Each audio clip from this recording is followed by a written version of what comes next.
Hi, welcome to AXYZ Design. We are the developers of Anima, the fastest standalone crowd simulation software in the ARCVIZ industry, and Metropoly, our line of ready-post and rigged 3D characters that add life to your renders. This is the third installment of our Metropoly Tutorial Series, in which we are demonstrating all the benefits of using AXYZ characters in your visualizations, giving you some ideas of how you can use them in creative ways. In this episode, we will continue with explaining the fundamental principles, so welcome everybody to chapter number 3, Reflections and Materials. We are back in Lisa's place, and today we will put a few materials in it. We want to show you a great time saver feature that comes by using our characters. As mentioned in the intro, we will be talking about reflections today. First, we added a perfect mirror material to Lisa's floor, and as you can see, all the 3D models in the scene are now nicely reflected in it. If we want to add a character in the scene in the conventional way in post-production, we would need a photo of Lisa. And in order to get the reflection on the ground, we would usually just copy and flip the photo, then paste it at the bottom of the original one. As you can see, we are limited a bit by the angle with which the photo was taken, and to achieve a nice result, we would either need another photograph or adjust the 3D scene. Well, if we use a 3D model of Lisa, like in this image, we don't have any issues like that. The reflection of the character is as perfect as the one of the sofa. In this render, we use the brushed metal material, and you can see the reflection of the character fade away accurately. If we had to do this in post-production, it would mean an extra step. But we think this is where you would save the most time. In this example, we have a floor material with different levels of bumpiness applied to it, and also every piece of the wooden planks has a slightly different reflectivity on it. Without any hassle, and regardless of the material, you can get perfect reflections of the character on the ground. So, we talked about one character so far, and look what happens if we put a few more to the scene. We get perfect reflections regardless of the character rotation, context, lighting, or floor material. She is reflected on the ground accurately, even if we put her outside, as she has physical interactions in the scene like the car or the tree. If you take a look at this image, you can see that she has a perfect reflection on the triple glazing glass we are using in our scene. It's a small bonus, but very welcome if you strive to having as much detail in your render as possible. So, it doesn't matter if you use wood, ceramic tiles, industrial resin, or water. You will always get perfect reflections regardless of the type or complexity of the materials that you use. As you notice in the last few images, the reflections will come straight out of the render engine and look great regardless of the angle you look at your scene. Okay, so far we talked only about floor reflections, but what happens if we put a mirror behind Lisa? Well, we would see her back reflected in it. If we wanted to do something like this in post-production, we would need another photo to achieve this. But that's no problem if we use 3D characters. In fact, we can use as many mirrors as we want, and place them anywhere we like. Lisa will reflect in them accurately. If you ever wanted to do a scary house of mirrors like in the movies, now you can.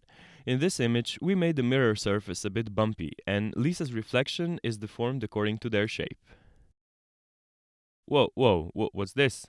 Did we run out of electricity again? Seems so. Well, now we are a bit closer to our horror house of mirrors scenario. We better go down the cellar where the main power switch is located. So, I guess we already established that Lisa's house is a bit strange. In order to get to the main light switch, you need to get through a gallery. Material gallery, okay. As we step through the door, we start to walk down a hallway of mirrors, which is absolutely fine because we can see another example of how to benefit with 3D characters in terms of reflections, like in this infinite mirror scenario. Okay, so now we are in the material gallery, and this seems to be the first exhibit. This is an example of how our characters are made, actually. All the characters you can get from our website consist of 3 elements: the geometry you can see on the left, the diffuse map in the first picture frame, and the normal map in the second. The result is the Lisa on the right. This is how the basic mesh looks like. And this is how it looks if we apply a shiny material to it, as you can see on the left. If we add the normal map to the mix, we get the result on the right. The normal map is used to add more definition or bumpiness to the geometry through rendering. Okay, so when could you use the 3D character with different materials applied? Well, for example, you can use them in your scene when you only want to show the human scale in regard to your architectural project. In this case, Lisa is in shiny white material and not the point of the composition. Like the Modulor by Le Corbusier she has hanging on the wall, she is used only to show the human proportion in regards to the project. In this example, we used metal materials on the Lisa geometry. We used the first one in this maquette rendering. Again, the 3D models are totally abstract here, but serve the purpose of showing the human scale in the architectural project. In this example, we have an even bigger model. It could also be a metaphor for a large-scale rendering project where you have to place loads of people in the image but don't have time to hassle with manually placing all of them in post-production. If you have to make an abstract presentation of your project, this could be a nice way to populate them. And of course, beside perfect placement in your model, you get accurate lighting regardless of the type or the number of light sources in your scene.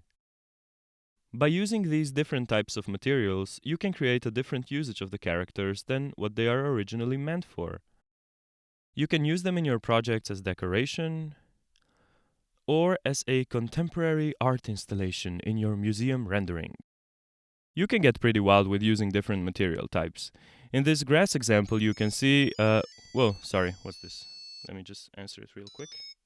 Yeah, hello. We went too far? Okay, yeah, cool, I see.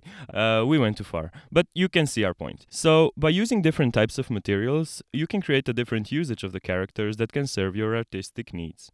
It's totally up to you. We just wanted to give you some examples of how they can be used. Okay, so, as we walk past the Carpaint Lisa, the Sapphire Stone Lisa, and Honey Lisa that shows SSS materials on our characters, we come to the main power switch. We can finally restore the light in the living room and go back upstairs.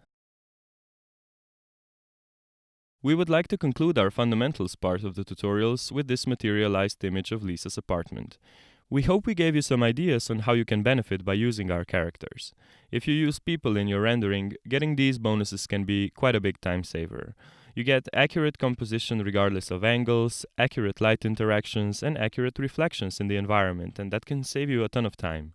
You can also use them in some non-standard ways, like we showed you in the last part, so let your creativity loose. We are really interested in how you use our characters, so please don't hesitate on sending in your feedback through our website, AXYZdesign.com.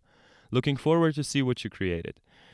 You are welcome to join us again next time when we will try to provide you with some new useful tips for using the AXYZ Design 3D characters in your scene. Thank you for your attention and goodbye until next time.